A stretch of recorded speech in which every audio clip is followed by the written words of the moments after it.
up, everybody? Thank you guys for joining us on this Tuesday. Got an absolutely loaded show, as we usually do. Going to try and get through all of it, as we usually do. Got our buddy Tim Brando, coming on tomorrow. But as far as today, before we hop into this, we're going over once again this Army-Navy scenario and kind of the doomsday situation for the playoff committee. And we've talked about it before, but just for our viewers who may not know or may not be sure, this is the timeline. All right. So the American Conference, which is what Army and Navy are in, they play their conference championship on December 6th. The playoff selection committee makes their selections on December 8th, 2 days after the American Conference Championship. But Army and Navy don't play. And this isn't an extra game. This is the 12th regular season game. And, you know, they're in the same conference. I know, David, you were looking up whether this game had no conference affiliation, and I'll let you get to that. But they play December 14th. So we went back and looked through, is there a bye week that Navy and Army share that maybe they could play this game on? Because, again, even, you know, if for some reason it's not considered a conference game, which I'm not 100% sure if it is or not, this game could have major playoff implications for the group of five, because the American Conference is one of the top group of five conferences. So what is the answer? And then you look at a team like Tulane that's in the American that plays Navy but doesn't play Army. So, David, quickly, what do you do? What are they going to do? Yeah, we've been talking about this scenario for a while here, and now it's starting to become more of a realization because both of those teams are undefeated. Now, what we had been talking about is what if Army and Navy both go undefeated and they're playing in the conference championship and then they have to play, 2 weeks later like they usually do on December 14th. Well, that's the cleanest scenario, right? I mean, what happens if one of those teams has a loss or has two losses and one of those other schools like Tulane or Memphis needs to see the outcome of that game in order for them to make the conference championship that's not played until the next week? But I have something here from College Football Alerts. This was put out on October 25th of 2023 when Army joined the AAC. Now, Navy had been in for a while, but when Army joined, it says breaking Army's joining the AAC in 2024 as a football-only member. The Army-Navy game will remain the second Saturday in December as a non-conference contest.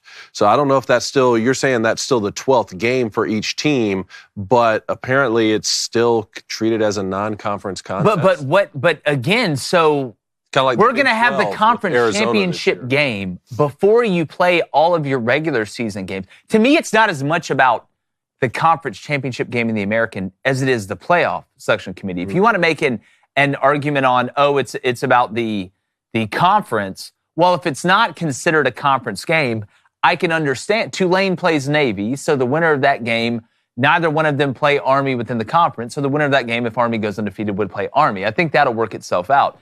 But as far as the playoff selection committee, if we're going to sit here and play the American Conference Championship game after Army and Navy have only played 11 regular season games, like, what happened? So you're playing 13 games officially, counting the Conference Championship game, even though the Conference Championship game is before your last regular season game.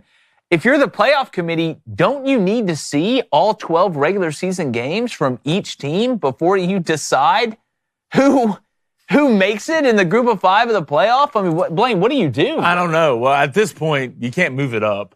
No, you can't. It's impossible. You can't. So the second time they play, if they play in the conference championship game, it's not going to matter. That's what basically. So you're basically saying, but again, remember the fifth highest rated conference, right? That's what's kind of deciding. Yeah. Is pushing this. That's that kind of group of five member of the playoff. I'm just sitting here saying, all right, well, if Army and Navy play in the American Conference Championship game, and let's say Army wins that, but then Army and Navy play again, and Navy beats Army, and it's 1-1. It just. They've got to Could that take you out of your conference being good enough to make the playoffs? There's no language about the fifth highest rated conference. Well, that's the group of five is to me, when I look at it, if they're going to take a group of five team, it's going to most likely be the team in a conference that is doing well that did the best. Now, we can have the argument about, If Liberty goes undefeated, we talked about this before the season, they had like 133rd ranked strength of schedule last year, but they went undefeated, and by the committee's rules, they would have gotten in the playoffs. So that may still be the case. But I'm just sitting here wondering, regardless of if it's the 5th highest rated conference or whatever, like, how can you make a playoff selection when a team hasn't played 12 regular season games? Yeah, and if they play in the conference championship game, that is the best case scenario for the committee, because then they will have said, well, at least they played, right? Yeah. Like they didn't play that 12th regular season game, but now they have 12 games. That was the conference champion. Whoever wins it and they're undefeated, we'll just take them. The problem with it is if they don't meet up at all, and one of those teams is undefeated, and the selection committee makes their selection, and then the next week that team loses. Mm-hmm. And you can't go back and put a team like Liberty or, let's say, like a mess. Boise State with one loss in then. It's an absolute mess. We want to know what you think.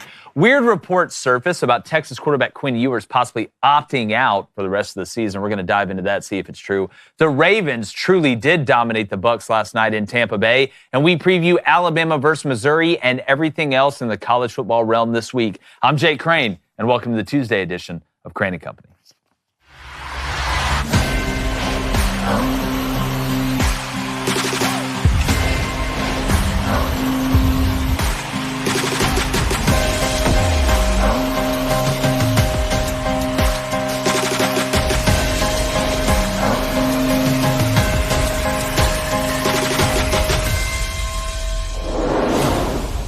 Sometimes the best leaders come out of nowhere. They aren't from the most popular place or the most famous or wealthy family. They just emerge because of what they have accomplished with less resources. And if Vanderbilt beats Alabama and Texas in the same season in football, then head coach Clark Lea needs to be the next president of the United States. Yeah, you heard that right. I said it.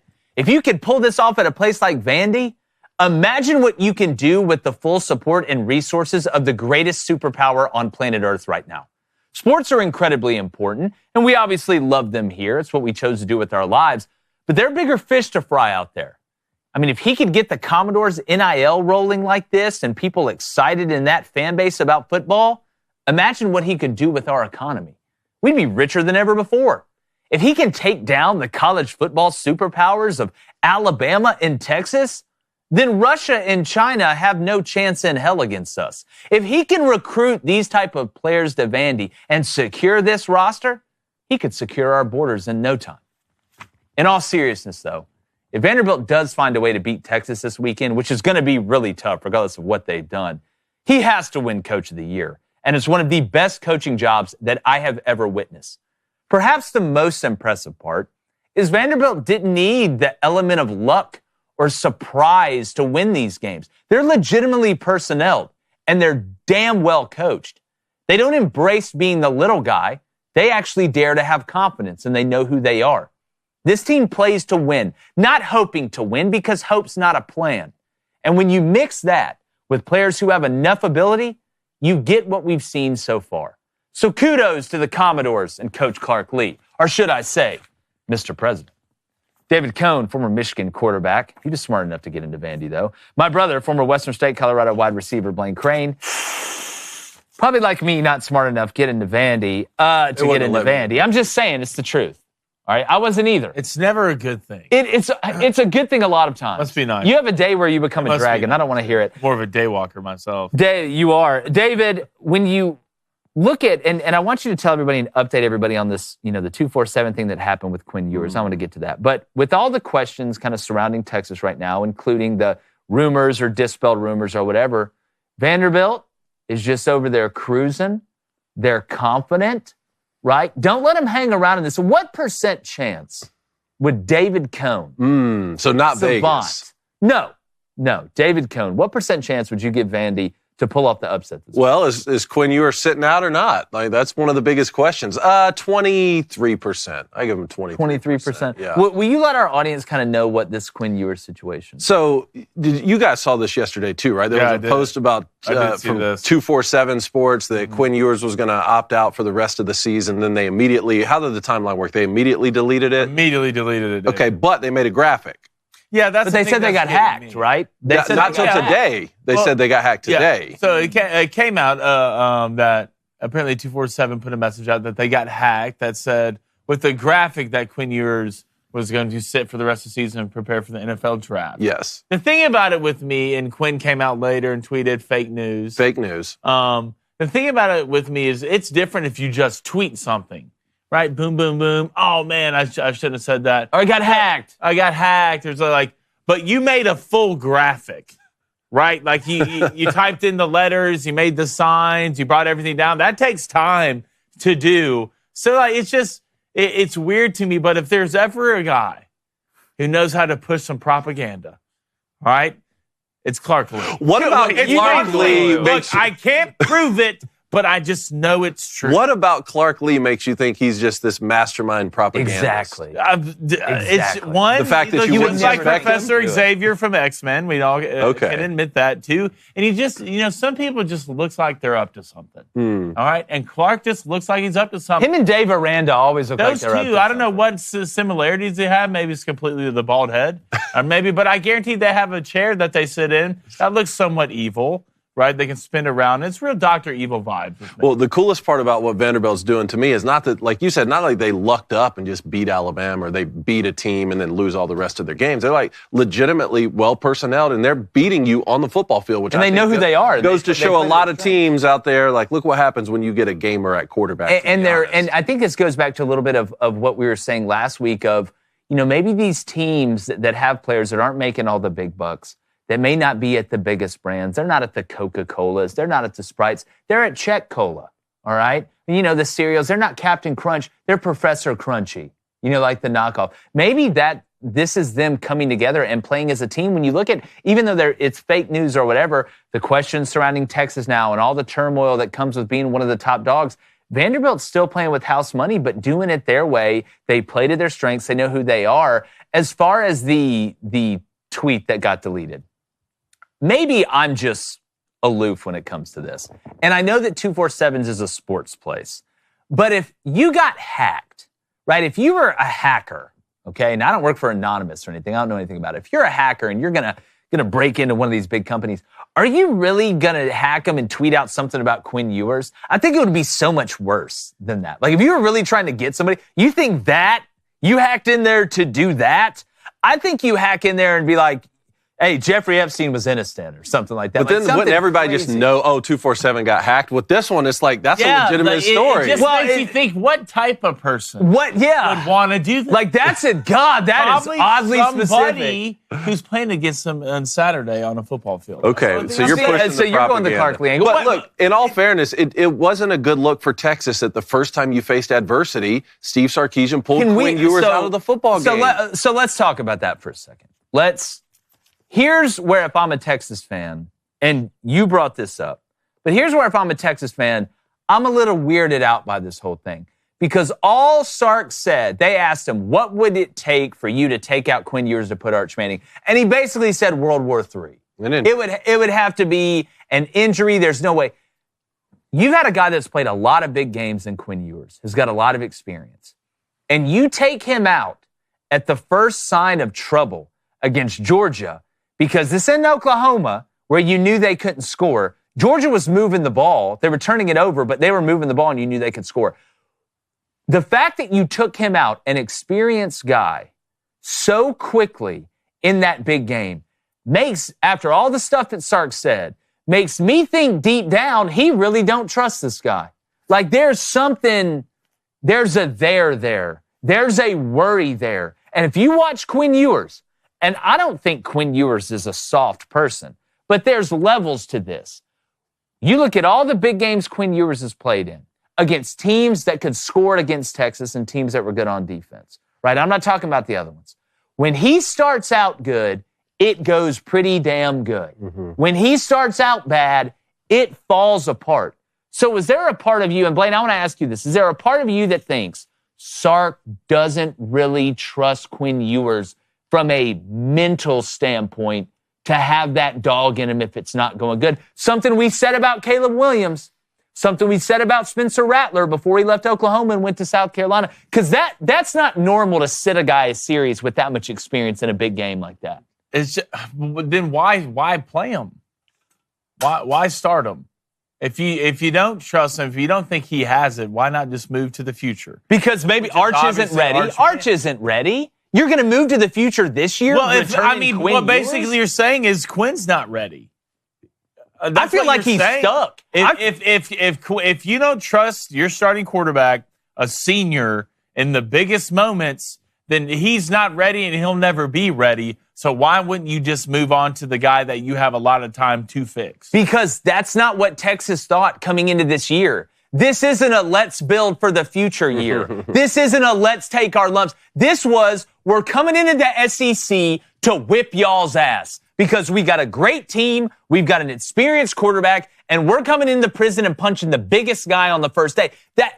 David, it's like Sark, because he can't come out in the public and say that. He can't come out and say, guys, well, I really don't trust Quinn Ewers that much, but Arch Manning isn't ready yet, so I'm kind of stuck in this quarterback purgatory, and there's huge expectations this year. David, is Sark stuck? Well, it didn't come out of nowhere because we asked for a long time, like, hey, what happens when they do face a little adversity? Like, do the calls from the fans get louder? I didn't think Steve Sarkisian would actually, bench Quinn Ewers in that biggest moment, but that just speaks to the game plan that Georgia came in with and that Kirby Smart came in with in that moment. And I do think that's a little bit worrisome. Now, whether or not that carries over into Vanderbilt, we'll see. But I am glad to hear this morning that the rumors about Quinn Ewers opting out for the NFL aren't true. I'm glad to hear that because, honestly, I don't see Quinn Ewers as a franchise NFL quarterback. Like, I don't think like a quarterback can go through an entire college career and not stay healthy for a complete season at any time, and then all of a sudden you get more sturdy as you go to the NFL. I think Quinn Ewers' best chance to leave a lasting impact on the game of football is this season in college with the Longhorns, leading Texas back to a national championship. Yeah. That's what we were promised this type of year would be.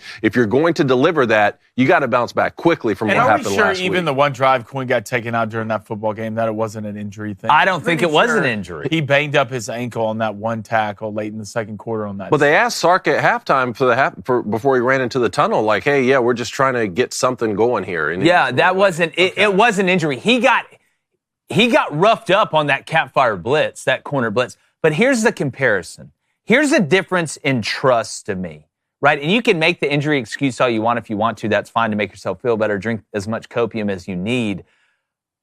But Kirby Smart didn't pull Carson Beck in the first half and then starting the third quarter against Alabama when it was at its worst.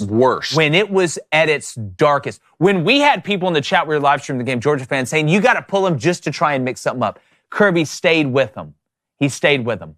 The first sign of trouble in a game that Texas played a team that is balanced and as close to as well personneled as them, they took out Quinn Ewers for a series or two. I can't remember if it was one or two, and put Arch Manning in there and then put Quinn back in. So to me, that's the difference in trust. When it was at its darkest for Georgia against Alabama, a team that they can't get over the hump against, that the one knock on Kirby, right, he can't beat Bama, you didn't replace him. But in the first huge year of Texas in the SEC, when they're the favorites and have a chance to separate themselves from the rest of college football, the first sign of trouble, you yanked them. That's something deep inside of Steve Sarkisian that I don't think trusts Quinn Ewers full-throatedly, I guess is the best way to put it. But we want to know what you think in the chat. Maybe you want to take in the poll today. Blaine, read the poll real quick. All right, the poll is who covers the spread Saturday? Texas minus 18.5 or Vanderbilt plus 18.5. Regardless of whether you're on the Texas side of that or you're on the Vanderbilt side of that, if you haven't added betonline.ag to your sportsbook repertoire, or maybe you haven't got into sports betting yet, you want to try it, you listen to our show, you hear us talking about it all the time, head over to betonline.ag. And it's not just college football, guys. They got NHL, the NBA starting today. Hell, you can bet on politics over there. Plus, when you use promo code BOOSTER, when you go to betonline.ag, you get a 50% sign-up bonus of up to $250. Plus, BetOnline is going to toss you a free 100 spins in their casino for all who sign up ahead of this presidential election. Remember, it's November 5th. That's betonline.ag. Use promo code BOOSTER. The website's really, really easy to maneuver in. The payouts are versatile. The methods are versatile. And you can trust it. They're on time. They do a hell of a job. That's why we got the BetOnline Jumbotron behind us and why we're so thankful they're a sponsor of this show. BetOnline, where the options are endless. and so is the fun. Let's get to the chat. I'm sure that's a lot of fun right now. All right, chat, hit that like, hit that subscribe button. If you donate, it's on topic. It will get read. We're going to start the day off with Gabriel Nehmeyer. What's up, Gabe? Says 247 being crazy out there. I work in the social media content and the memes and jokes. Our team here are great. That was probably just some employee posting something with a mistake that was a joke 100%. Yeah, well, see, and again, I've got no ill will toward 247. I mean, you know, we kind of, you know, dibble-dabble through all of them, and I don't think it was something where there's this, you know, 247 doesn't care anymore. They tried to pull a stunt. That the we got hacked part, to me, that I believe they came out and said. They allegedly came out and said. I want to make sure I'm 100% factual on that. But no, that is not a representation of 247 as a whole, in my opinion. But my thing is, you know what? If it was my company and they put that out and had to delete it, I would literally come out and say, hey, we accidentally posted this. It was supposed to be a joke or a meme, or somebody posted this without sourcing. We see corrections all the time in media. I'm just not for the North Koreans hacked 247 Sports, because that's really what them and the Chinese are worried about. If that's what they said, which is what I saw this. I wouldn't put it past them. Let's go to UT. UT, what's up, brother? He said, Saban yanked Jalen Hurts in the national championship game to play a true freshman. We shouldn't be surprised by this move. Yeah, and they wouldn't have won that national championship if that decision hadn't been made. No, and again, I think where Quinn Ewers was heading into this year and where Jalen Hurts was is still a little bit different, right? There was talk about this new young up-and-coming phenom. And I see where you're comparing both of the situations, but we had seen Tua come in before, right, in big spots, and we saw that back and forth with Jalen Hurts. To me, this was supposed to be the Quinn Ewers coming out, Heisman winning, Texas team that wins the SEC in year one, comes in swinging a big fist. Not that it's the most shocking thing that ever happened, but in this circumstance, I was very surprised at how quickly that it happened. That's probably the most jarring part about it. It wasn't like it was the Georgia-Bama game and you got crushed in the first half and Quinn looked awful and you decided to let Arch have a drive or two to start the third quarter. No. This was early in the game when this happened. So somewhere in the back of your mind, you were thinking about this before the game happened. Mm-hmm. Yeah, and not only that, but with the Jalen Hurts thing, I mean, this was the first time we had seen Quinn have any adversity this season, really, right? I mean, they're undefeated. He'd been playing really well other than the games where he got hurt. With that Alabama team and Jalen Hurts, there had been some struggles throughout the year. That's right? Exactly right. Leading up to that. And already people were saying, man, the true freshman that's sitting behind him, you know, throws it really well. I wonder if that's going to come into play later in the year. And it wasn't a name thing. It wasn't a Arch Manning, you're the great-grandson of Archie Manning. It was legitimately like Jalen Hurts is struggling to throw the football. And unless I'm mistaken, Jalen Hurts had to come back in the SEC championship game that year after being replaced because Tua got hurt. That was the next year. That's one of the craziest situations ever. I mean, Alabama doesn't win that national championship against Georgia unless the freshman Tua replaces Jalen Hurts. They don't win the SEC championship the next year unless the exact opposite happened. How crazy is that? That's why they're both NFL quarterbacks right now. Exactly. It's a great problem to have. Yeah. Go to Peyton S_9. He says, Quinn wasn't stepping up into the pocket like he did in Michigan.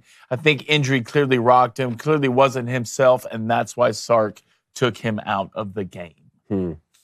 Well, look, if you're going to get hit and you're healthy enough to go back in and play, but you need to be benched a couple series just because you got hit at this point in your career, I don't know what to tell you. I wouldn't trust you either. I don't think that's a great excuse. I watched Shadur Sanders get murdered on Saturdays. I watched some of these other quarterbacks standing there and get hit right in the teeth over and over. I watched Jackson Dart get murdered almost on a weekly basis on the weekend. But they're as experienced as Quinn is. I don't see them having to sit a series because their ass got hit.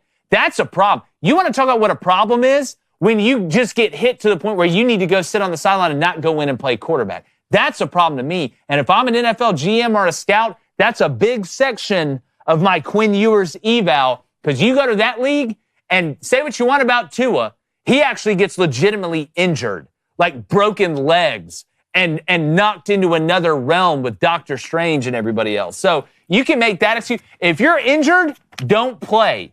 But if your feelings are hurt because you got hit and you're scared to step up in the pocket, then you can't play at this level. You can't play at Texas. That excuse just sucks if you're Quinn Ewers. But all right, let's go to previews here, David. All right, let's go to Alabama hosting Missouri. Missouri 6-1. Alabama now 5-2 after that loss to Tennessee. This line, like we mentioned yesterday, still at 13.5, minus 13.5 Alabama. The over-under's 55.5 right now. How are you guys feeling? Doesn't this just feel like, and we've talked about it, everybody this week is going to talk about Alabama's problems, Kalen DeBoer's problem at Alabama. Is Alabama, just not that great? We know their personnel is very talented. We know that they're a good football team. We know that Kalen DeBoer is a good football coach. But it feels like this week, Alabama's just going to get knocked down and knocked down and knocked down to the point where people are going to be like, hey, Missouri can hang in this game. They're like, well, South Carolina hung in that game against Alabama on the road. Why can't Missouri hang in this game? I think Alabama's going to run Missouri off the field. I agree. On Saturday.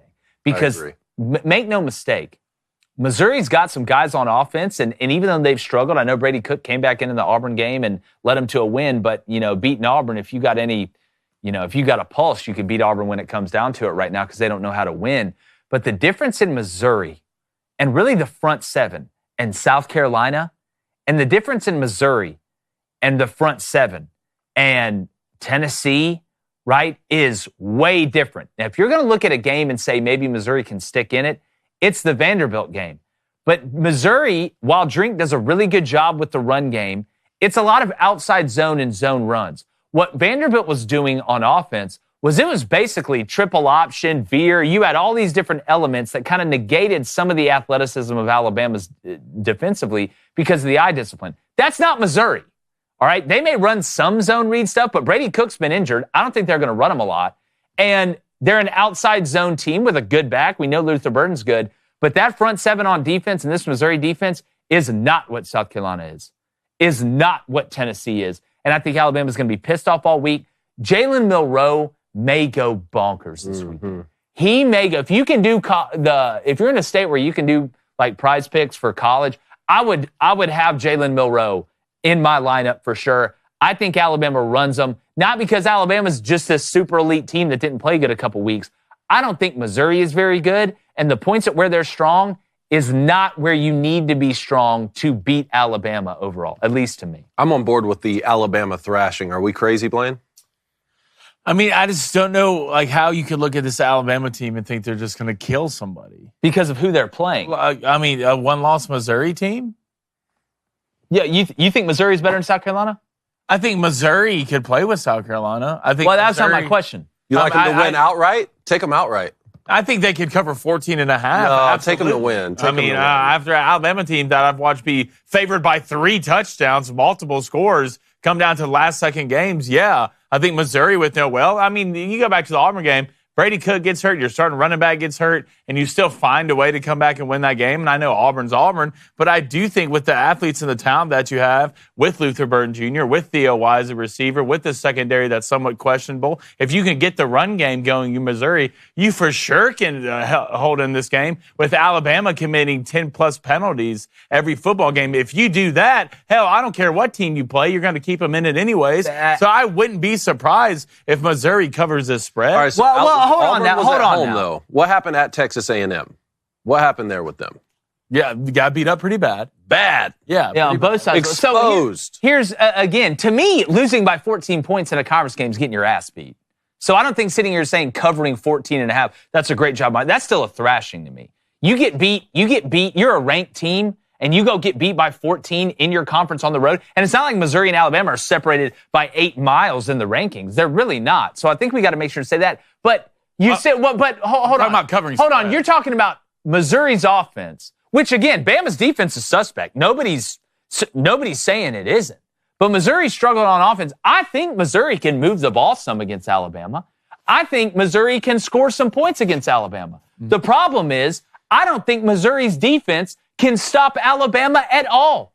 If Jalen Milroe wants to throw it, if he wants to run it, if they want to run it. So, yeah, you may score a couple times. You may score 17 points. Hell, you may score 21, but you're giving up 40. You're giving up 40 in this game. Okay, yeah, I could see that, but I can also see Jalen Monroe throwing into a couple mistakes. If you get him throwing 30-plus times a game, which we've seen that. Well, I don't think they're going to throw 30-plus times. And I think if you're Missouri, you could attempt to get the run game going. This Alabama defense has been susceptible against the run this year, and you have a good back in Noel. So, yeah, I get a thrashing, but I'm talking about covering spreads. How about the over? That's what I'm talking about. How about the 55? But if the spread was 35 and you said, yeah, I think they can cover, that's still a thrashing. That's, to me, yeah, we can talk about the spread and covering the spread, but losing by 14 points when you're ranked and you go to play another ranked team and they have 2 losses and you have 1 loss, getting beat by 14 is still a big deal. That's getting beat up to me. I think Missouri fans, if they lose by double digits, would say, you know what, we got beat up pretty bad in that game. I didn't expect as a Missouri fan maybe to win the game outright, but not to get beat by double digits. Okay, yeah, you're talking about just winning a game outright. That's fine. I'm just talking about covering spreads. Okay, well, we must be talking about 2 different things then. But I think Alabama is going to here's what will happen. Alabama's going to roll Missouri, and then people will start to say, see, Alabama's just fine. Watch what they're going to do the rest of the way. And then and the answer's always somewhere in the middle. They're not as bad as what you think. They're not as good as what you think. It's somewhere in the middle. That Alabama season is going to come down to what happens at LSU. That is going to determine whether I don't think they're making the SEC championship game now with these 2 losses, including to Tennessee, because there's no divisions. And when it comes down to tiebreakers, yeah, you got it over Georgia, but you don't have it over Tennessee. That LSU game is going to determine whether Alabama makes the college football playoff or not. I like the over in that one, too. It's at 55. I don't think that's crazy right now. All right, let's go to Wisconsin hosting Penn State. Wisconsin 5-2 right now after a couple nice wins. Penn State still undefeated 6-0. This line right now is staying at -6.5 Penn State, and the over is 47.5. We talk a lot about which team can achieve balance and play complementary football. That's the team that most likely is going to win the national championship. And we talk about Oregon, and they struggled on defense against Ohio State. Ohio State struggled on defense against Oregon. We know Alabama's deficiencies. We've seen some of Georgia's deficiencies, Tennessee's deficiencies. We know Miami struggles on defense. And I know they haven't played a gauntlet of a schedule, and we're going to know going forward. But how can we not sit here today, and we had them ranked number 3 in our top 10 yesterday. How can we not, at least to this point, and I know USC has been somewhat of a disaster, say that Penn State is the most balanced team in college football right now? What was the one team? We talk about teams needing puzzle pieces to complete the puzzle. And Penn State needed one puzzle piece. That's why right now I'm telling you, Andy Kotelnicki's leading my Broyles Award vote after last week. I'll go ahead so far. After what happened last week with Arkansas, right? Tim Banks is now in it, the DC at Tennessee. But it seems like Penn State found that perfect puzzle piece, and it was Andy Kotelnicki, and Drew Aller has the ability to push the ball down the field now. So having said that, Wisconsin the last 3 weeks has been a great story. They've turned it around. Braden Locke, right? The Mississippi State transfers, been taken over for Tyler Van Dyke and done a really good job. We had left him for dead at the beginning of the year, but we really buried him after Van Dyke went down early against Alabama. And then you look at the running back transfer they got, the Walker kid, I think, from Oklahoma is doing really, really well. Defensively, Luke Fickell's always going to have a good plan, but look who they've played. I know we can talk about Penn State's schedule. Maybe you don't believe in them as the best team in the country or the most balanced team, and you can make an argument for that. I get it with the schedule. But Wisconsin, you beat who? You beat Rutgers, who's been struggling. You beat Northwestern, who's been struggling. Who's the other team? Purdue, who we know what Purdue is, more like Purdue. I think Penn State, who went and traveled and beat USC, traveled the thousands of miles to go beat USC, I think they go on the road, put their best foot forward. I like what Longo's doing offensively. He's kind of evolved as a play caller from his, just the RPO days and the air raid days. I think Penn State covers the spread, and I think they make another big move, right, to say, hey, we got Ohio State in a couple weeks. Let's go to handle business against Wisconsin. Right now, I think they're one of the most balanced teams in the country. We just haven't seen them in that big moment, and a lot of people are nervous because Georgia had their big moment against Alabama, and we saw that. Then Alabama had the big moment and lost, and then Texas had the big moment and lost. Everybody's losing in the big moment. But I'll tell you what, the more I look at this Penn State team, dog, problem. Yeah, the competition for Wisconsin since those losses to Alabama and USC has been fairly weak. Still, kudos to them for bouncing back the way they have after Tyler Van Dyke went down against Alabama. I like Penn State on the road in this one. I continue to say it was huge for them to find a way to come back in that USC game on the road. No answers really in the first half. You fight back in the second half, win a tough football game on the road like that, several time zones away. That's the kind of adversity you need to overcome some weeks if you really want to build a championship program. Without a doubt. Blaine, you like Penn State this weekend? Yeah, this would be one of the games that I would worry about if this was the same old Penn State team we're used to. Yeah. Offensively struggled. You'd have to go in and trust a defense. Win 17-14. To score, right? But this is a different Penn State team. And the one similar opponent you can't weigh this up to, both these teams have played USC, and you like the way Penn State came out and won that football game. So I think Penn State's going to clear this, cover the 6.5. And I think you could play the over, too, at 47.5. I don't think that's crazy. I think Penn State's going to score some points, and I think Wisconsin is, too. I wouldn't be shocked if Penn State scores a touchdown on defense, too, in this game. All right, let's move to our last preview. The Michigan Wolverines hosting Sparty. In the battle for Paul Bunyan. This one's going to be in the Big House. Michigan hasn't officially named a starting quarterback for this weekend when one of your biggest rivals comes into town. And the line is -4, guys. That thing is tightened up, 40.5 on the over-under. What's I was going to say, what's the over-under? 17.5 points in this game. It's going to be ugly. It's going to be low scoring. It's going to be nasty, which is exactly what Michigan State had to have happen. Because Aiden Childs just isn't ready as a passer yet. I know this Michigan defense has had some problems here and there. The question becomes, how well can Michigan move the ball against Michigan State? I don't think Michigan State's going to score more than 13 points in this game. But with the quarterback, controversy they haven't named. Sharon Moore came out and said he's not going to name a starter. You're going to put Orgy back there and run it. How long can the dam hold up for Michigan State on defense? And can Childs just not turn the ball over and this offense not turn the ball over and give Michigan incredible field position or give up touchdowns to Michigan's defense or special teams? That's what it comes down to me. Because I would not be surprised if this game went a little bit like the Georgia-Clemson game to kick off the year. You look up at halftime and you're like, holy hell, it's 6-0. Like, this is going to be a dogfight because Jonathan Smith coached his ass off now. Like, he's gotten every ounce out of this roster that he took over for after leaving Oregon State. I just don't think the Michigan State dam can hold up enough defensively, even if Michigan is just running the ball and pounding the ball. Even it's a rivalry game. You get up for those. You play better in those than you normally do. I think this is going to be a game for about 2.5 quarters, and then Michigan's going to get up 10-0 or 13-3, and Michigan State's going to really have to start throwing it. And that's when you're going to see the pick six to ice the game. I think Michigan State's going to fight for a while. I like Michigan to cover. Man, you're more confident than I am right now, man. I have a bad feeling about this one. Michigan coming off back-to-back losses. Michigan State with their best win. I mean, that win over Iowa, that's by far their greatest victory. That's something that you can actually build this game could be similar on. It very much could be. I'll say the same thing, though, for Sharon Moore and this Michigan staff that I said about Kalen DeBoer now, that they have 2 losses. What an incredible opportunity that you've been given. You're not going to make the college football playoff this year. You're not going to win the Big Ten championship this year. You have some deficiencies at quarterback that are holding the team back, but you have some really great players at key positions. What an incredible opportunity for you to go in and motivate these guys to be able to build on the future. Beat one of your biggest rivals, your in-state rival, handle them, move on, and just put the best season you possibly can together, despite some of the frustrations that you've encountered this year, and obviously with the 3 losses already. It's an awesome opportunity for Sharon Moore. I hope he rises to the occasion. Blanier, what do you think? Under, that's what I think. Under. If I'm going to bet anything in this football game. These are, it really has surprised me about how much Childs has underperformed this year. They set high expectations. They set, including himself, saying take the over in every game. Yeah, I know, but it's looked bad. It's looked really bad this year, and I mean, I just don't know how you can look at this game from a betting standpoint and really don't like anything other than the under. If I were to lay my money somewhere, I'd probably just lay it with Michigan because of the talent y'all have. Just the biggest question to me, and I know we talk about the offense, but the defense.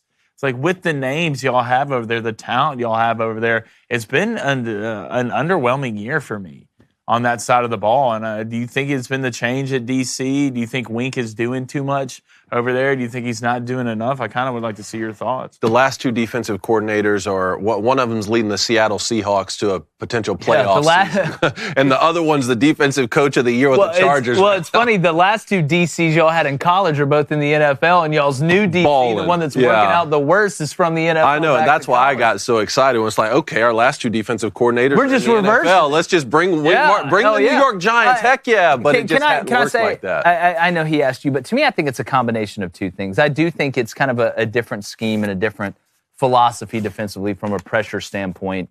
But also, I think the defense has realized y'all's offense sucks. I think the older guys on defense have realized, look, we're not winning the national championship with this offense. Last year, you looked at that offense, we're like, boys, we do what we're supposed to do, we're going to win the national championship. Turns out they were right. Because you can have the greatest team culture ever. You can have everybody together. Y'all can go over to each other's family's house for Thanksgiving and play Fortnite and Minecraft or whatever weird-ass stuff y'all play on video games nowadays together. But at some point, you are a human being. And I've been on these teams where the defense was playing really well, and we knew in the back of our minds the offense sucks. And it's tough. You don't want to say that, but it kind of creeps into the back of your mind a little bit, and I think you're seeing a little bit of that.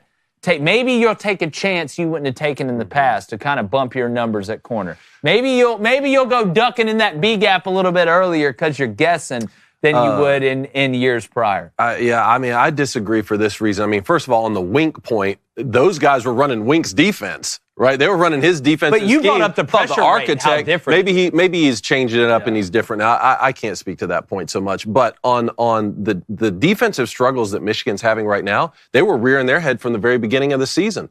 I mean, I saw it firsthand even before they played Texas, but especially the Texas game, before you're out of the national conversation, before you're even eliminated from the Big Ten championship game. Like, I was noticing these problems on defense before they could ever say, well, our offense isn't any good, so we're just going to quit on the season. Yeah, and not that that's the main reason, but I think it's got a little bit, it's like a 15 to 20%, outside of the vector of majority, but still a decent minority. I mean, it just happens. I've just seen it before. All right, the phone lines are going to open in 4 minutes, 1-855-236-3228. Make sure you hit that subscribe button. If you donate and it's on topic, it will get read. If not, it'll get read at the end. Guys, I want to get to the NFL quickly, then we got Huddle Up, then we'll get to the phones. But first, we know y'all are cooking something up on the grill this week or this weekend. All right, and maybe not even the grill, right? Maybe you mixing it up. Maybe you throwing stuff in the oven. Regardless of how you cook your meat or fish or seafood or whatever, you need to make sure you're using Good Ranchers and you're getting the meat that they provide, because it's the best in the country. I'm telling you guys.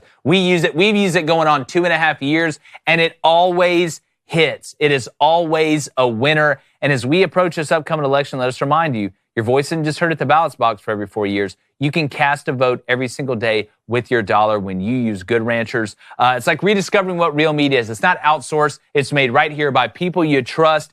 And with all their meat sourced exclusive from American farms, you're getting 100% genuine quality, no antibiotics, no added hormones, no seed oils, because why complicate something that's already perfect? And they got seed oil-free chicken nuggets now. Everybody's freaking out about them. You add that with the presidential promo, which means for a limited time, you get a free add-on for 4 years. Not 1 year, not 2 years, 4 years until the next election. That means when you subscribe to any of their boxes, when you go to goodranchers.com, you use code BOOSTER, and you subscribe to any of these boxes, you can decide if you want extra plain chicken breast, Angus ground beef, Applewood smoked bacon, oh boy, or wild-caught salmon in every order for 4 years. So don't miss your chance. Use code BOOSTER at goodranchers.com today to claim the presidential promo. Guys, it's worth over $1,200. It's bringing 100% American meat to your family meals until 2028. That's goodranchers.com, one of our favorite sponsors because they're delicious. Use promo code BOOSTER, and you can get in on the deliciousness. Goodranchers.com, American meat delivered. What a deal. All right, let's get to the chat quickly. Then I want to get to NFL best and worst. All right, let's go to Daniel Nevins. What's up, Daniel? Says Penn State has flaws, like really easy flaws to be seen. Surprised no one has taken them down yet, but it will happen the next 2 weeks. They will lose at least one game. Well, nobody's saying still make the playoff. They're perfect. I don't think there's a perfect team out there. There rarely is. What are the flaws? I'd like to expand on that. Tell me what their flaws are for Penn State. Again, not saying they're perfect, but in a college football landscape of a lot of flawed teams, I think it's the amount of flaws that you have, and I don't see a glaring one out of Penn State that totally disqualifies them from the conversation. I mean, I'd love to know what you think about Miami. You know what I find funny is for the last couple seasons, we've been saying the roadblock to Penn State being one of those elite teams is having to play Michigan and Ohio every single year, and this is the first year without divisions, and that'll benefit Penn State greatly. Well, now that Michigan is so down, they would love to have Michigan on the schedule without a doubt, beat them and increase their strength of schedule from a brand perspective, not from necessarily Michigan being good. They would love to play Michigan this year. Without a doubt. All right, let's go to Walt. What's up, Walt? I don't understand how Penn State is any different than they have been the last 10 years. They undefeated until they play somebody probably next week, and we'll be back to the same old Penn State. Well, you're looking at that from a 55,000-foot view. If you're just going to go generically, look at the record, don't watch the team play, then I guess you could say that, and that's a narrative that until Penn State Bucs is going to be on them. But if you look at the way this team operates offensively and thinks that it's anything close to what Penn State has had recently, I don't know what to tell you, brother, at least to this point. And they may lose to Wisconsin. Who the hell knows in today's age of college football? But the difference in how they, not just the numbers, but how they approach offense is vastly different than what Penn State's had, even with Sean Clifford, who was there for 35 years, who had some big games. I don't know. I disagree with you 1,000% on the substance of what they do on the field. Now, again, like I said, if you're looking at just the record and you haven't watched any of their games, I guess you could think that. Let's go to 702 Tifosi Gambler. What's up, man? He says, Michigan can't throw. Neither can Iowa. Perfect prep game for State. It feels like University of Michigan will win probably on a pick six. That would be about right to cover. Just not a punt. Just not a fumbled punt, please. How many double moves are you giving Will Johnson Saturday if you're Michigan? If he plays. If he plays. If he does play, I'm double moving him to death. All right, remember, if you donate, it's on topic. It will get read. Let's make sure we'll get to those at the end. I want to get to the NFL best and worst here, David. Why don't you start us out with your best? All right, I'll start with my best. I'm going to go with the Lions and the Vikings game from this past weekend. We've been talking about this showdown with the Vikings being undefeated. They were 5-0. The Lions were 4-1. But we got to see that divisional match face off, and it came down to a game-winning field goal. That was a hell of that the Lions won 31-29. Both quarterbacks pretty much playing well. I mean, Sam Darnold was 22 of 27 for 259. Jared Goff, 22 of 25 for 280 and 2 touchdowns. And I saw this stat right here. In their past 4 games, the Detroit Lions have scored more touchdowns, 18, than Jared Goff has incompletions, 15. At one point, was he like 18 for 19 this game? No, he was 18 for 18 in one game, and Dan Campbell didn't even know he was perfect, gave the game ball to someone else. And, dude, it's not like he's just throwing the check down. No, he's slinging it, man. Like, you talk about in tune, him and Ben Johnson, I mean, they probably finish each other's sentences. Yeah. Like, they probably order the same thing at dinner. How many times have they showed up probably wearing the same thing to work, which is the perfect, symbiotic relationship you want with your offensive coordinator. And you know what? Both of you are 5-1. Both of them are 5-1. We talked about this was going to be the best division in football, and it's lived up to the. And you look at someone's got to come in last. That's very true. I mean, the Bears. I mean, we'll see. My best. I'm going to go the Steelers. And it's not just specifically because Russell Wilson came in and did a good job, but does anybody win with more chaos than Mike Tomlin? No. Like, we look at some of these organizations that go through these chaotic moments and they just fall apart. Look at the Jets. Look at the Browns. I can go down the list. Mike Tomlin is, and I know they haven't won a Super Bowl in a while, and the Pittsburgh fans want them to perform better in the playoffs, and I get it. But nobody goes through choppy waters better than Mike Tomlin. I've never seen anything like this before. Like Justin Fields and Russell Wilson, where Russell Wilson is now in his career and where Justin Fields is, are totally different. And you know what? You won with both of them. You won with both of them in 2 different ways. Now, we can sit here and make a logical argument that Russell Wilson is better moving forward for the Steelers, and you're probably right. Mike Tomlin said whoever's going to stay in there, it's an experiment. We're going to see how it works out. But what a luxury to have as a fan when even in your times of turmoil, you are able to not only win, but win big games. Not only win, but make the postseason. Every year we see the changing of the guard. Well, this longtime quarterback leaves and this team falls apart for a long time. Look at the Patriots. With the Steelers, man, it's just, here we go. Boom, boom, boom, boom, boom. Just keep on winning. It's unbelievably impressive to me. All right, I love it. Who would you go with at quarterback? Would you go Russell? I'd go Russell after the Jets. Really? You did play. I'd go Russell.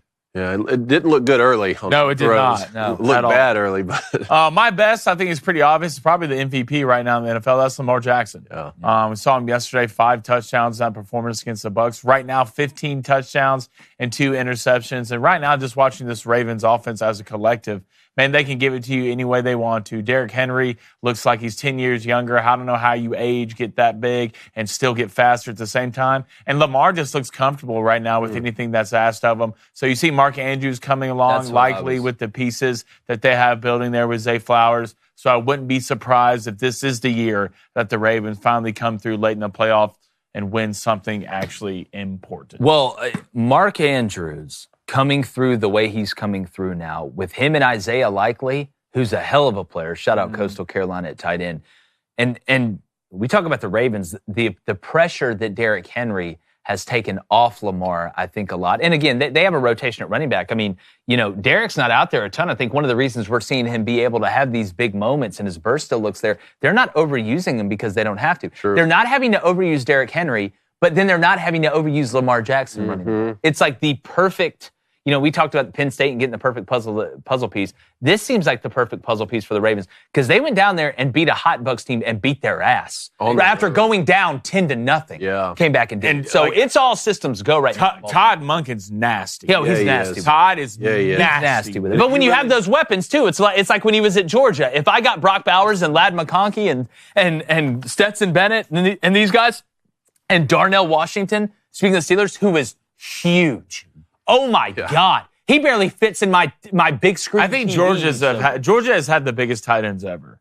Between Darnell Washington and Leonard Pope. Dude, Leonard Pope was. Like, that guy haunted my dreams growing up. It's like tackling a mobile home. All right, I'm going to go to my worst. I want to just say one thing about Lamar Jackson real quick. If you really want to know who Lamar Jackson is as a football player, go watch that pitch they had to Derrick Henry yesterday. And Derrick Henry cuts back in the zone, and Lamar Jackson is lead blocking for him 40 yards. Lamar's about it. 40 yards down the field. Lamar's about it. Like, that was incredible. And on the Bucs side of things, it felt like everything changed for them after Mike Evans went down. I know, early. Right? That was a great call, the Mike Evans first touchdown. Yeah, too, by the but my Chris Godwin got called back on the holding. You see that? That was the first holding on Tristan Wirfs they've called since 2022. To ruin my bet? That figures. Is that your worst? Please. No, it's not. Make that your worst. My other worst is the 49ers.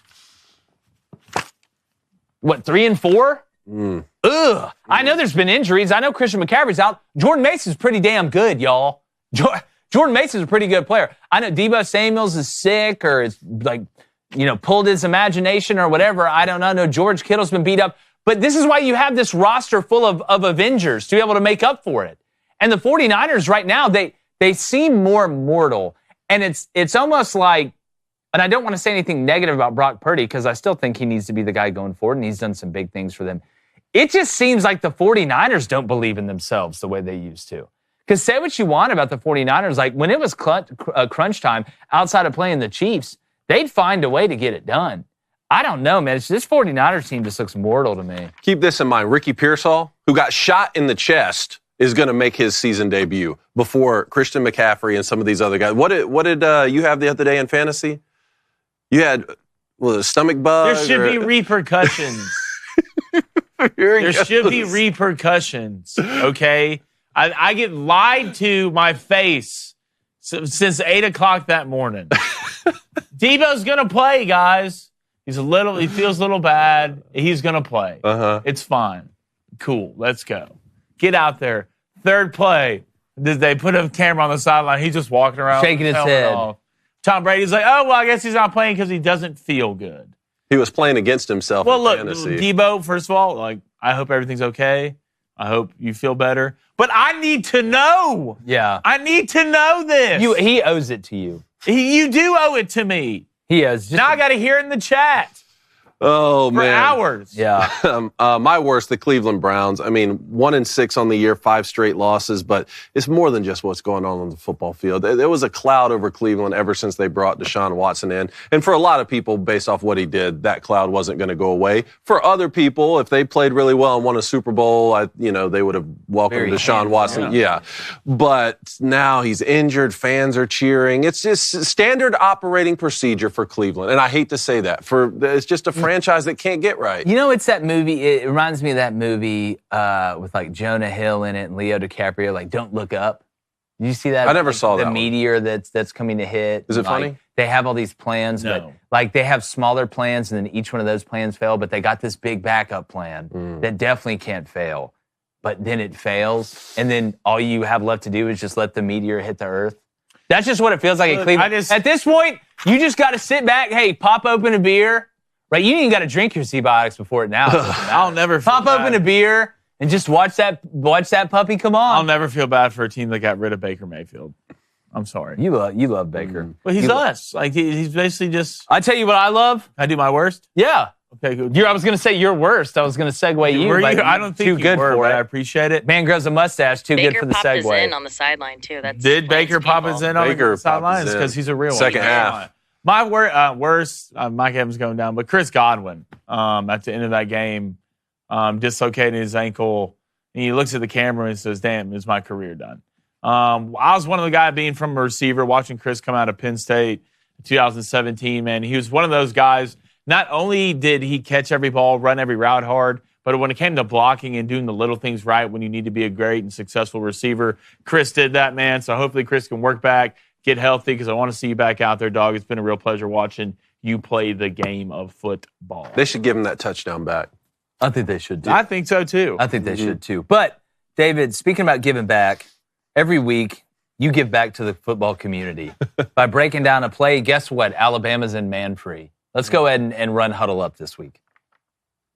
All right, Tennessee fans, let's get an 11 personnel and go dice left, blue 4, Y level, Z fade. This was the big go-ahead touchdown from Nico Iamaleava to Chris Brazzell against Alabama. Let's break it down. They come out in 11 personnel, so that's one running back and one tight end. Now, that tight end is flexed rather than attached, so he's going to get treated like a wide receiver. And Tennessee running a little play action here, blue 4. We keep the running back in. We got 6 blockers to defend any pressures we're going to get, and they're running split concepts. So the route combinations to the field are different than those to the boundary to give us more options depending on what the defense does. Some sort of level combination here to the field with the tight end and the X. And then we got slot fade into the boundary. So how does Nico decide which side he wants to work? Where Alabama comes out in cover 1. So that's man coverage with a single high safety. And boy, is that safety Malachi Moore low. Now watch this nickel defender right here over the Z. He doesn't keep outside leverage. All right. Now, when a slot player is on the ball rather than off, the defense has to alert smash, which is a corner route, or slot fade, which is what we get here.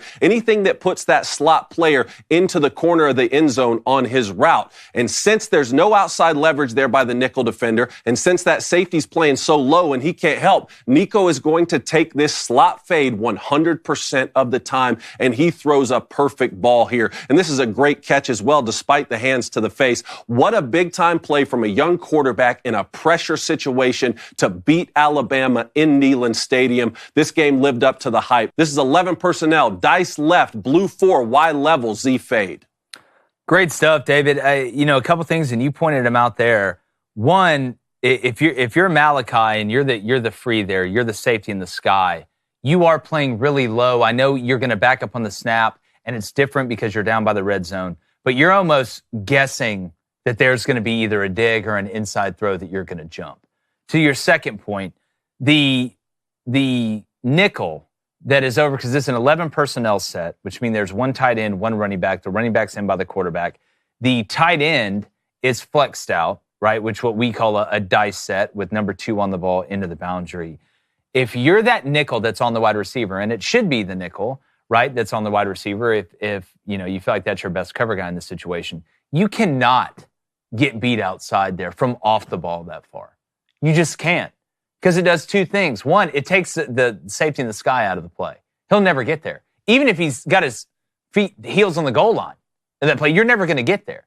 So if you look at the bottom too, the corners in cover 1, at least the way we did it, was you're playing straight up inside leverage. You're basically on an island as a corner in cover 1 in man free. You're basically on 2 islands. What you're taught if you're one of those intermediary defenders, whether that's the down safety, right? The safety that's down on number 2, or you're the nickel, you're supposed to funnel that number 2 inside to eliminate the amount of space, right, if possible, that free safety has to deal with. The minute you actually got out leveraged on the bottom and on the top there because you got beat inside at corner to the field. That was just and I know this is what they do. Like, I've got no problem with them running that there. But since this is a staple of what you do at Alabama, and y'all have ran this time and time and time again, how do you get out-leveraged in multiple points at that point in the game?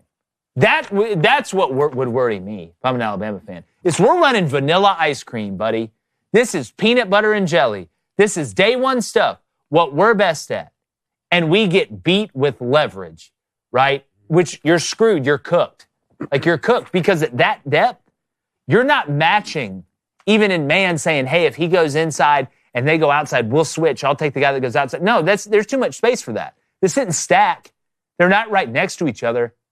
So you blew a day one play. That leverage bust is a bust.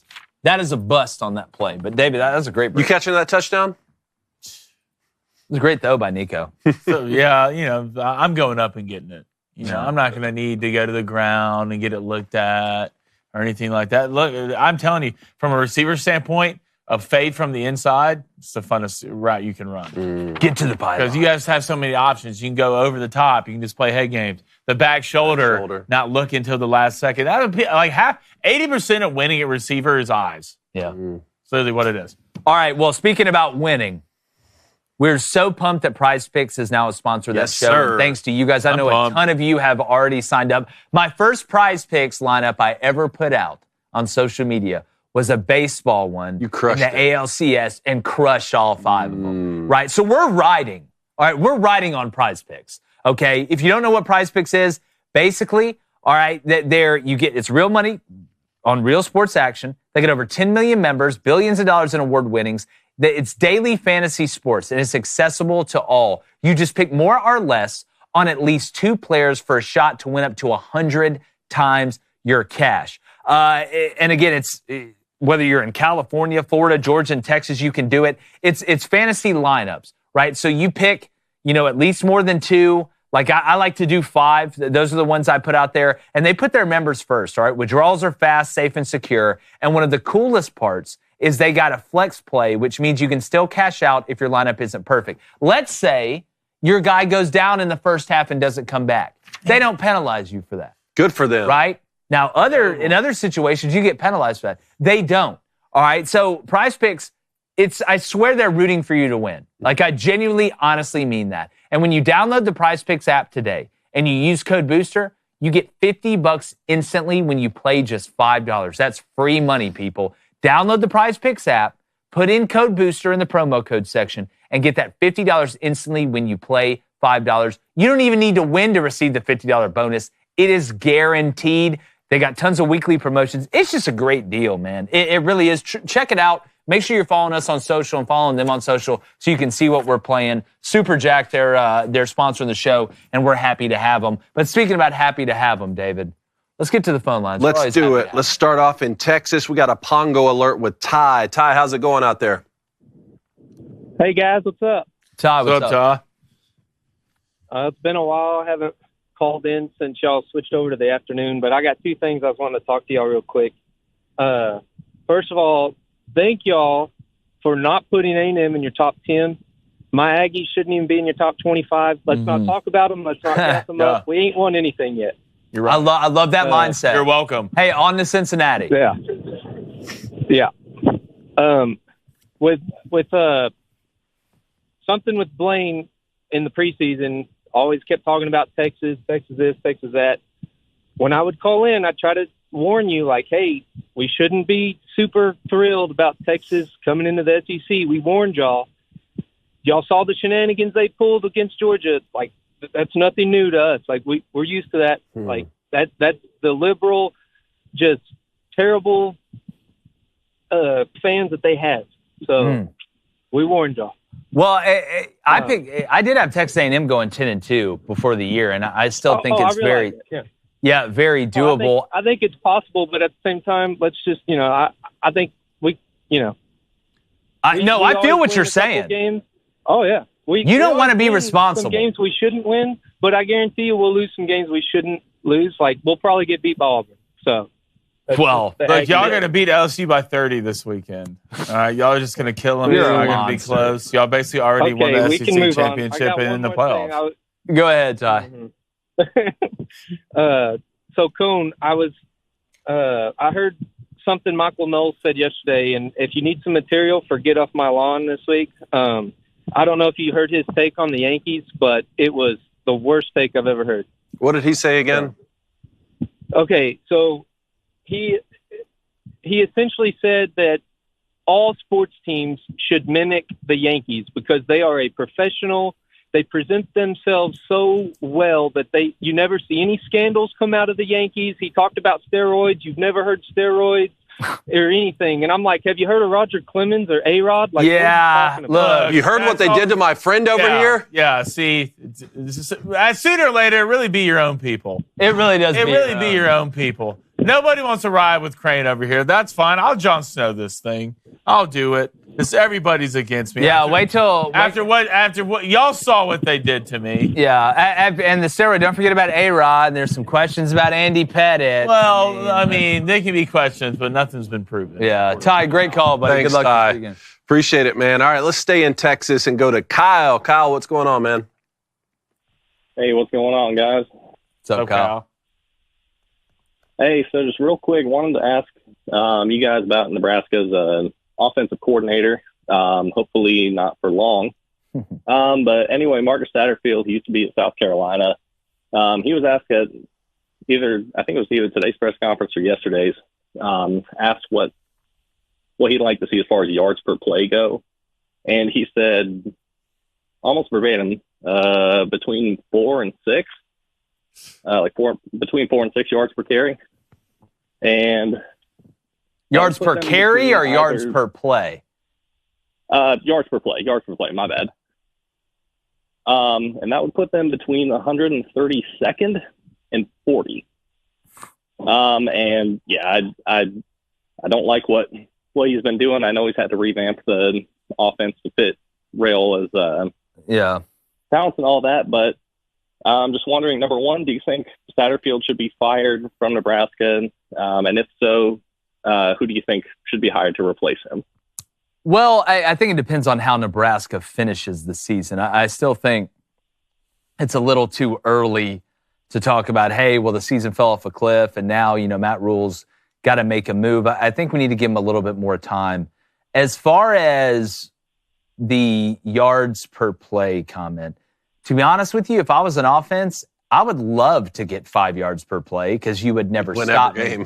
What I think, I think he might have thought was he was talking about maybe, on the first play, right? How many yards do you want to get on the first play? Obviously, you want to score a touchdown on every play, but that's not realistic, right? For him to come out and say, I want 20 yards per play, that's just not going to happen. And there's some teams that seem like they have a lot of yards per play because they hit big plays decently regularly, but that doesn't mean they score a lot of points. Like, that's where the numbers can be a little bit manipulative.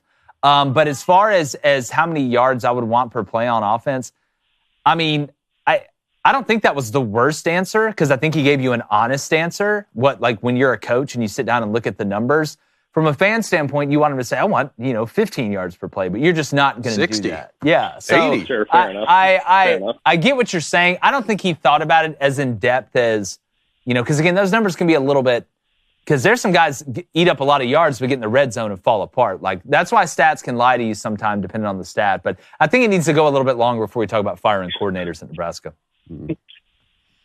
All right. Appreciate it, guys. Y'all have a good one. Thanks, Kyle. Appreciate it, man. All right, let's go to Florida and talk to Tyler. What's going on, man? Fellas, how we doing? What's up, dude?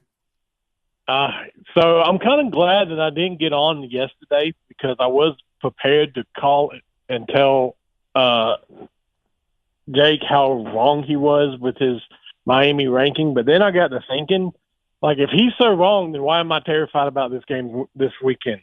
Yeah. Because of exactly what you said, because of our, because you talked about our defense. And then I was like, you know what? He might be right because that defense is atrocious. So, this is the one time where me not getting on actually worked out in my favor because I didn't get on there and look like a moron. And again, when we look at these rankings and we're talking about Miami and it's a respect thing, this Miami team, and I think the expectations of the fans and a lot of college football when they got Cam Ward and Damian Martinez and all this was, let's talk national championship. Let's talk being in a position to win the conference and make the college football playoff, not just make it, but make a run. So when we talk about rankings and we talk about Miami, we're not looking at this through the prism of what are you going to do against a really bad FSU team this weekend. We're looking at it through the prism of when y'all run into the Oregons, when y'all run into the Georgias, when y'all run into these teams that are worth their salt and it's a single elimination format, how many ways can you possibly win? And that's why I think you could make a legitimate argument that Clemson's a more balanced team than Miami right now. You can talk about, you can talk about fandom and want nobody to say any bad things about your team, but if you want the truth, we're just going to tell you what we really think, and I think that's why the show's had the success that it has. And you understand that, right? There's a reason you have that fear.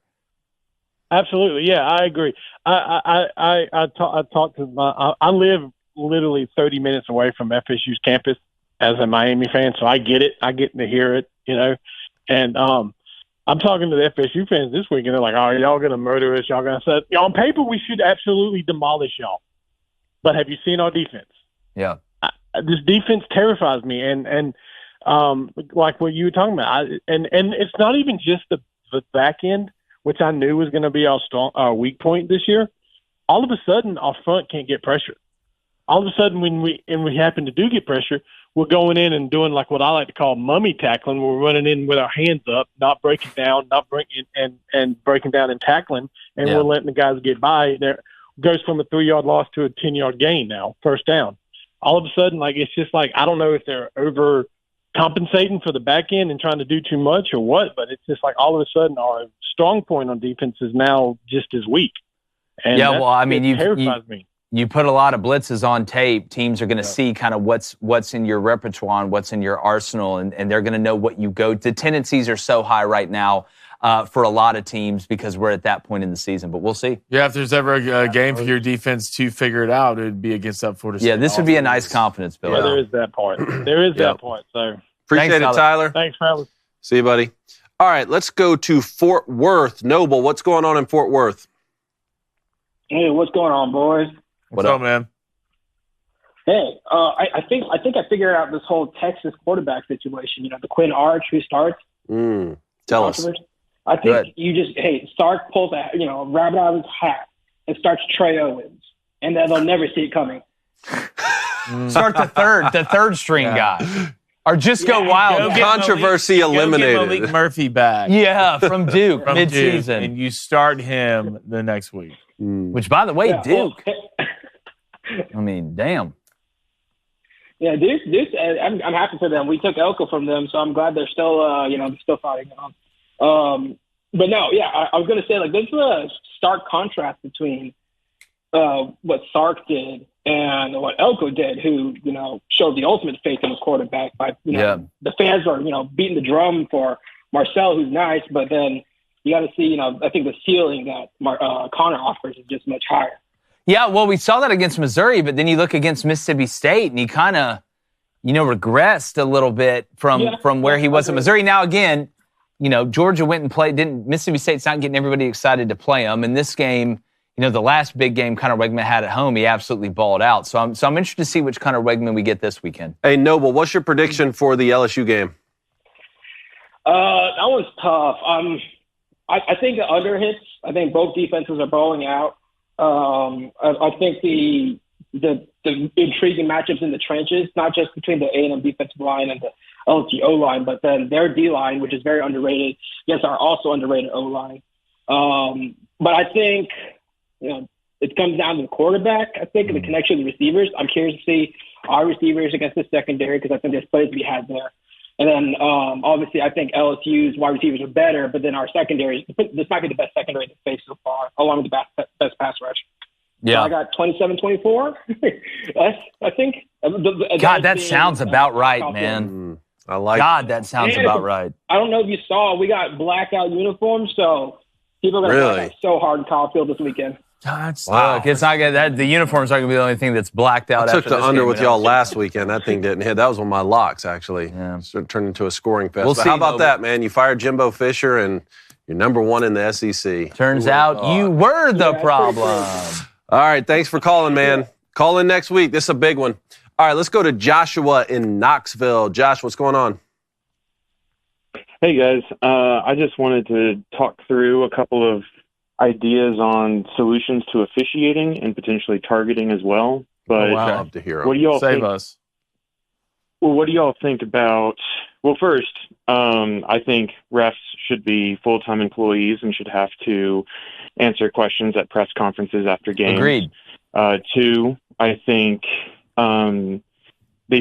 each team should have at least one challenge for calls like pass interference. Like But a more super importantly- challenge from the UFL, basically? Like you can challenge anything Yeah, one just time? one. Okay, I like Yeah. that. And then real-time review for every call that's made, for every penalty call that's made. So, okay. Before they... Real time. So you're saying every penalty should be reviewed that's called? have like some official, like have a couple of officials in a booth somewhere that are reviewing every call immediately. And when the refs, well, I guess maybe not every call because holding wouldn't make sense, but more like consequential calls like pass interference, targeting, things like that. Well, targeting, they do that, right? Targeting, we know they do that. But as far as pass interference, they tried that out, remember, in the NFL. And I feel like that would slow the game down so incredibly. I mean, what about non-calls, right? Do you have to review that? They didn't call pass interference. Well, it should have been pass interference. They didn't call a block in the back, but now we're reviewing it and calling a block in the back. So how many times is the ref going to have to stop and say, hey, we called this a penalty, it's not a penalty, or hey, we didn't call this a penalty, but it is a penalty? That would just get so choppy to me. The advertisers would love it because there'd be 7,000 commercials. But as far as a viewing, from a viewing standpoint, outside of that, I think all of the ideas you hit on are right. I think that'd be an easy fix. Would you get your challenge back if you got it right? Your super challenge? Yeah. No. Of course. I think if you get I think you can have a challenge, a normal challenge on challengeable calls, but then have a super challenge where you can challenge anything one time. You get it right, congrats, you lose your super challenge. If you get it and you still got your other challenge. If you super challenge it and you get it wrong, you lose your super challenge, but you still got your other challenge on challenge reviewable plays. On the super challenge, would you be able to use that for non-calls, like you said, where no one called pass interference on that? You clearly just tackled our receiver. I'm throwing a super challenge for you to reverse that and call pass interference. Yes. Gotcha. Yes. Yeah. Only if you don't get your super challenge back, if you're correct. Yeah. I like your ideas, Joshua. I like them. Appreciate it, Joshua. Keep thinking, man. We need more people thinking out there. Solve these Sooner or problems. later, we're not even going to have refs at all.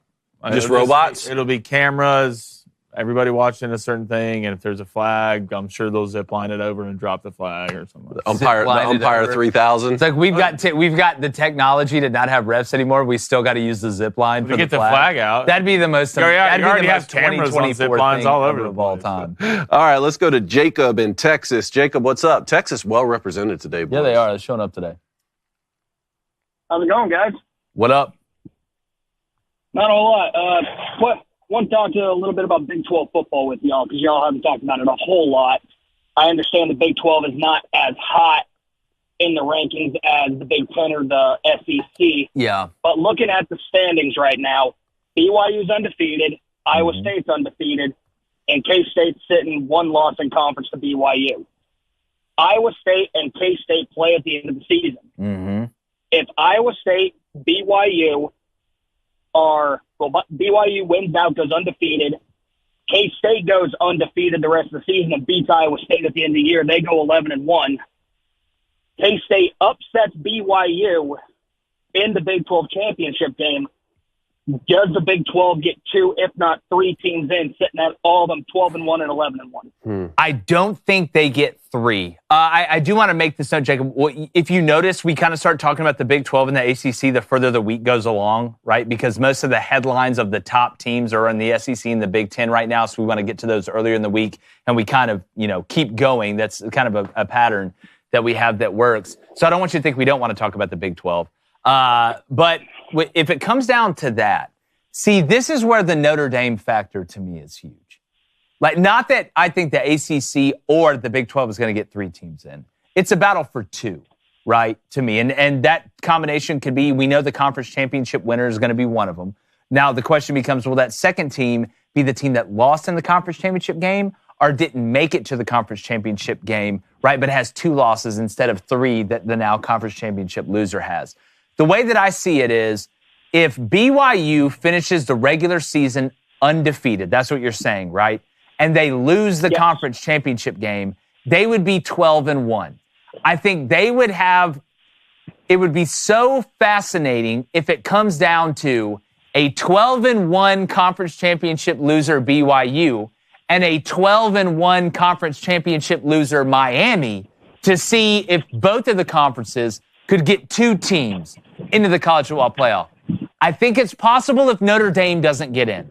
If Notre Dame gets in, I only think one of those is going to get 2 teams in, and I'd be willing to bet you anything they would put Miami over BYU in that scenario. See, that's interesting. Well, in Miami or BYU, like, they would take Miami. I just think both of those teams would make it in that scenario, even with Notre Dame. At that point, you'd have to ask the question, how many of those teams in the SEC and the Big Ten that we thought were playoff bound, how many of them ended up at 9-3 versus 10-2? Well, that's the question. I mean, is there 10-2 teams across those other 2 leagues? That's where it's really going to get tough. But what if Missouri's sitting there at 10-2? Their schedule's not strong. But they lost to Alabama. Like, is that the only 10-2? Because if Ole Miss goes 10-2, that means they beat Georgia because they got 2 losses now. So they're in. If you're Missouri and, you know, you're 10-2, but you don't have that great win, maybe that is one of the SEC or the Big Ten. What if Indiana goes 10-2?